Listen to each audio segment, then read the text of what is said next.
Assalamualaikum warahmatullahi wabarakatuh. Kami dari kelompok 7 akan menampilkan hasil pembahasan materi kami, yaitu tentang konsep dasar konseling karir di SD, yang beranggotakan Amelia Ningsih, Al-Asfahani, dan Abil Ramadan. Baiklah, saya akan menyampaikan materi yang pertama tentang konsep dasar konseling karir di SD.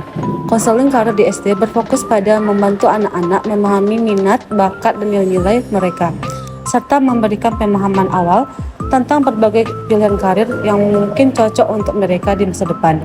Pendekatan yang digunakan biasanya melibatkan kegiatan eksplorasi minat, pengenalan terhadap berbagai profesi, dan pembelajaran tentang keterampilan serta nilai yang penting dalam dunia kerja. Penting juga untuk memperhatikan perkembangan anak secara keseluruhan, termasuk aspek-aspek sosial dan emosional mereka. Yang kedua yaitu hakikat siswa sekolah dasar. Siswa sekolah dasar merupakan individu yang sedang dalam tahap awal pembelajaran formal. Mereka berusia sekitar 6-12 tahun dan sedang mengalami masa perkembangan yang penting secara fisik, kognitif, sosial, dan emosional. Penting bagi pendidik dan orang tua untuk memahami bahwa setiap siswa memiliki keunikan, kebutuhan, dan potensi yang berbeda, sehingga pendekatan pendidikan haruslah bersifat inklusif dan memerhatikan keberagaman tersebut.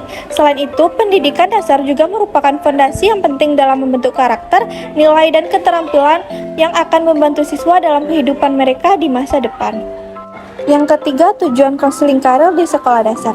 Tujuan konseling karir di sekolah dasar adalah membantu anak-anak mengembangkan pemahaman tentang minat, bakat, dan nilai-nilai mereka sendiri, serta menyediakan informasi tentang berbagai profesi dan jalur pendidikan yang tersedia. Konseling karir juga membantu anak-anak mengeksplorasi berbagai pilihan karir yang sesuai dengan minat dan potensi mereka. Selain itu, konseling karir di sekolah dasar bertujuan untuk memberikan dukungan dalam membuat keputusan yang berkaitan dengan pendidikan dan karir di masa depan. Yang keempat, ada materi-materi karir untuk siswa SD. Yang pertama ada materi tentang penjelajahan profesi, yang kedua materi tentang keterampilan interpersonal, yang ketiga adanya materi menumbuhkan minat, yang keempat ada materi tentang pengenalan dunia pekerjaan, dan yang kelima pentingnya pendidikan. Teori karir yang relevan pada usia SD.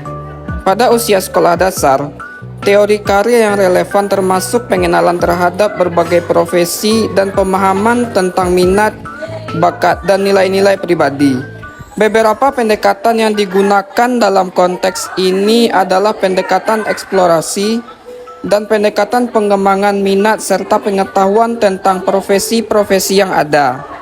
Anak-anak pada usia ini dapat memulai mengenali berbagai pekerjaan dan mencoba aktivitas-aktivitas yang sesuai dengan minat dan kemampuan mereka. 6. Pelibatan orang tua dalam pelaksanaan konseling karir. Pelibatan orang tua dalam pelaksanaan konseling karir sangat penting karena mereka bisa memberikan wawasan tentang potensi dan minat anak mereka serta memberikan dukungan moral dan emosional dalam proses pengambilan keputusan karir. Dengan melibatkan orang tuanya, konselor dapat memperoleh pemahaman yang lebih baik tentang latar belakang dan nilai-nilai keluarga yang memenuhi pilihan karir anak. Ini juga memungkinkan orang tua untuk mendukung anak mereka secara lebih efektif dalam mengeksplorasikan karir. Baik, materi yang ketujuh, teknik-teknik konseling karir di SD. Yang pertama, adanya cerita atau dongeng. Yang kedua, permainan peran. Yang ketiga, aktivitas eksplorasi. Yang keempat, kunjungan ke tempat kerja. Yang kelima, diskusi kelompok. Yang keenam, pemahaman diri. Dan ketujuh, kegiatan penelusuran.